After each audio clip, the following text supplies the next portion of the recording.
Kita beralih ke informasi lainnya, pemirsa, sesosok mayat wanita tanpa identitas ditemukan mengapung di bawah jembatan Pesona, kawasan Tanjung Senai, Kabupaten Ogan Ilir, Sumatera Selatan.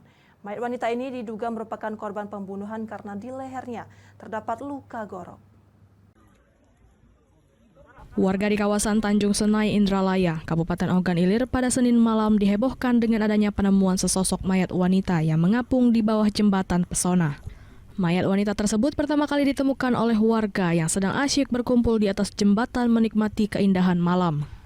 Suasana jembatan saat itu juga ramai karena di kawasan tersebut juga banyak warga yang sedang menonton berbagai lomba HUT RI ke-79 tahun. Mendapati informasi tersebut, petugas langsung melakukan evakuasi. Setelah dievakuasi ke darat, mayat tersebut ternyata seorang wanita tanpa identitas dalam kondisi sudah mengembang. Di leher korban juga ditemukan luka gorok diduga merupakan korban pembunuhan yang sengaja dibuang oleh pelakunya. Selain itu, di tubuh korban juga digantung batu besar agar tubuh korban saat dibuang ke sungai bisa tenggelam. Ini baru saja cek lokasi bersama dengan Polres, dibantu juga rekan BPBD.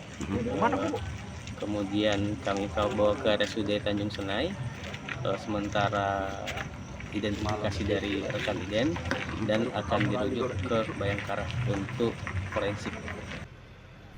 Mayat wanita tanpa identitas itu langsung dibawa ke rumah sakit Bayangkara guna proses autopsi.